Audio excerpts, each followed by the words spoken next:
Story 1. I fell in love with my good friend's wife. I have fallen in love with my good friend's wife. A few weeks ago, she and I got together for a few beers and just to catch up after it was obvious I was avoiding her. I hadn't seen both of them in a while, mostly on my part because I felt I was becoming too comfortable with her. She really is dang near perfect. Kind, empathetic, intelligent. Really, the list could go on for paragraphs. Once I noticed I started to catch feelings, I instantly made a point to never be around her unless my friend was around. She reached out and I always said, ask your husband and I'll schedule with him. I tried hard to make sure these boundaries were up. I get a message from him a week or so ago that said that she wanted to have a few beers and talk to me about a surprise she needed my help with. The only reason I agreed to meet up was because he messaged me. She asked me why I went MIA, and I sort of lied and said, I've been busy. She looked me straight in the eyes and said, I know you're lying. I wasn't sure how to respond, so I didn't, because she was right. She pushed past the silence and asked me to at least start coming back around the house for barbecue Sundays. I said maybe. At the end of the night, she told me that she was sorry I felt like I needed to shield myself from them because of whatever was going on with me. I cannot stop thinking about her, and even after the dozens and dozens of messages she sends me, I never respond. I know their marriage is falling apart, but I want my friend to know I genuinely care about him and want him to be okay. But at the same time, when I close my eyes to sleep at night, her face haunts me. I will never let him know, nor would I ever admit it to his face because I value our friendship that much. I don't think I've ever felt too guilty about being emotionally invested in someone, but I'm going to let the guilt eat me alive or until my feelings for her die out. They both are guilty of not treating each other properly, but in the end, I know I'll shove what I feel for her deep down and lock it away. I don't want to stop being friends with him, but at the same time, seeing her in front of me all the time is torture. I must have really angered someone in my past life for them to have me fall in love with someone but never have a chance. Even now, as I think about everything, I find myself thinking about her and those tiny things that make her wonderful. But those tiny things aren't for me to admire. They're his. I don't know, maybe I'll just buy a dog or something. Updated information. I realized how much info my post lacked, partly because I was beside myself as I was typing it out. I didn't really know how stressful something like this was until I tried to type it up. Firstly, I met her at the same friend outing as my best friend did. We were all friends before anyone dated each other. So yes, I had already formed a friendship with her prior to all this, hence why I know it's not infatuation. I'm 33 now, so it's been about 7 years since I've known her and 12 since I've known my best friend. Once they became a couple, 3 years into knowing each other, her and I no longer hung out as much, which was my decision because I felt like it was disrespectful to my best friend. Second, I have zero desire to want to be with her. I have far too much respect for not only myself, but my best friend. I could never in my life imagine going after her. And the fact some of y'all think it could be on the table shows how much respect for people you don't have. Third, I don't need to get myself a new woman. I generally have zero interest in being with anyone. I tend to work 7 days a week at a minimum of 10 hours a day, so dating isn't something I can fit in, especially if I want to maintain healthy relationships with my friends.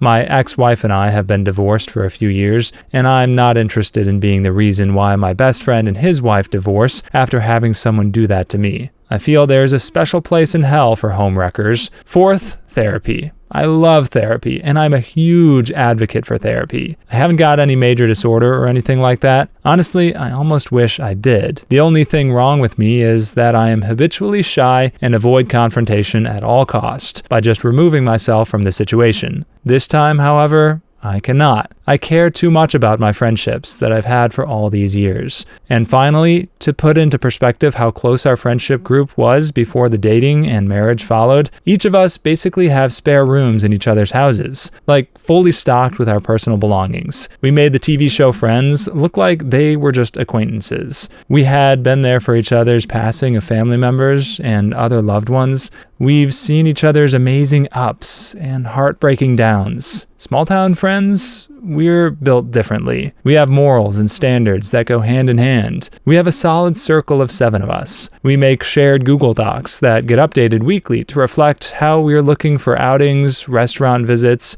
vacations, and road trips. It was our own little family because most of us have lost a large portion of our families. That's why this is hard. Because I feel like I lost my second family over feelings for someone who is not mine, nor ever will be. I don't want her like that. I want the feelings to go away so I can get back to my friends and back to enjoying my barbecue and beer on a Sunday. Update 5 days later, I fell in love with my good friend's wife. I attended the barbecue with a lady friend of mine who I've gotten closer to in recent weeks. It's absolutely nothing serious, but it made things go smoothly at the barbecue. My friend said he was sorry he asked his wife to essentially ask why I was always gone. He figured I was mad at him and wanted to see why. I just reiterated that I was in fact really busy right now. I also don't believe the wife knows. I know some people thought she might, but I don't actually think she does, which is good because me being a rebound option will never happen. No, I never told him why, nor will I ever. Again, I want him and his wife to work out. I know deep down they still love each other. I then informed the group of friends that I took a job 1,900 miles away and would be relocating at the start of March. They were all really upset. I kept it from them. They figured something was off when I took myself from our shared Google Sheets.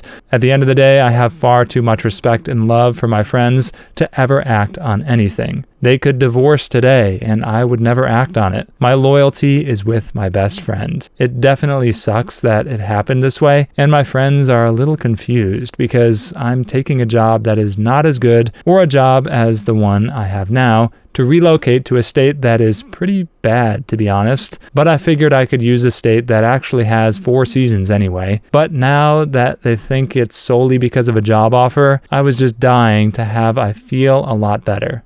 This, to me, sounds like just the most clean-cut case of envy I've ever heard of. It's the premise to the song Jesse's Girl, where he wants to date his best friend's girl. And I think the solution here would be to let it be known what your feelings are. I think by him keeping it all inside, he's making up all of these assumptions in his own head. He thinks that this is the perfect girl. He sees her with his best friend. He wants his best friend to know that he's loyal, so he's keeping it hidden. But the best scenario here, I think, would actually be to tell the best friend, if he really is your best friend, what you're feeling, and then you can work through it together. Especially if what he's saying is true, that he would never in a million years act upon his feelings, then the best friend would understand. Again, if they have such a tight bond that they can share their innermost feelings with each other, I think he has to let it out. He has to let it be known what he's feeling, what he's going through. He's also been divorced and maybe he's having trouble finding a partner, and he's just so hung up on this best friend's girl that he thinks is perfect in his eyes, but I think he's building her up to be more than she actually is. I personally think that soulmates don't exist. I think that there's someone for everyone, but there's not just one person for everyone. So I think he's just got to get over this one girl and he'll find someone who's actually right for him. Story 2. Entitled Neighbor Wants Copy of Grandma's Will. When my grandmother was diagnosed with cancer, she opted for no treatment. She had watched her husband go through chemo, radiation, and surgery, and he was miserable the whole time. She didn't want that for herself. Her family supported her. Over the next year, she gifted items to family and friends, told us to write our names on the things we want, take what we wanted, etc. There were conditions. No, you can't have that. It's a family heirloom meant to go to Aunt and her kids, or to Dad and his kids. We all knew what those items were, and who they were going to, so that was easily settled after she died. The house was inherited by my father, who very suddenly and unexpectedly passed away 2 weeks later. I inherited the house at that point. The next door neighbor, we'll call him Todd, came over several times, upset that he and his kids, 21 female, 19 male, weren't invited to Grandma's funeral. There wasn't one. We were all too busy reeling from my father's death. Weren't presented with a copy of the will, it only included family members, and he knew Grandma loved loved his kids like her own. She didn't. She complained about them coming over all the time, stealing her water to fill their pool, and she had to tell them to stop calling her grandma. He wanted to know if I would allow his kids to go through the house to see if there was anything they'd like to take to remember her by. Okay, first, dude, my grandma died 4 weeks ago. And dude, my dad died 2 weeks ago. I thought he was awfully rude, but I offered to let them go through the boxes I had packed that I was planning to donate, and he was offended. I mean, mortified. He said his daughter and son had their hearts set on some items that were family heirlooms, and I literally laughed at him. I explained they were family heirlooms and would be staying with me, and 2 of the items had already gone home with my brother. He said, "My kids were her family, and she would have gifted those to them. They should have been included along with everyone else when everything was divvied up." Keep in mind that none of us knew this guy or his kids other than the neighbors next door. They were never at any family gatherings that were held at her house, and the only time I ever heard her talk about them was when she was complaining about them, especially when she caught them both using her hoses to fill up their pool and then came over complaining because she had put locks on the outdoor faucets. Luckily, Todd's house was in foreclosure and he moved away about a year later. I have more stories, but those will come later.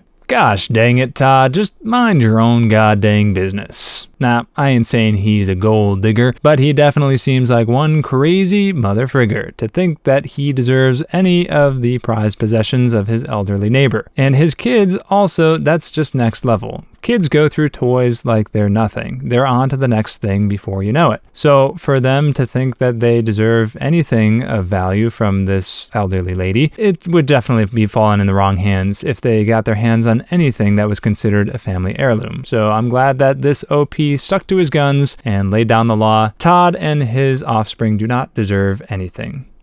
Story 3. Sorry, ma'am. Of course your son can try the 7 million Scoville heat unit hot sauce.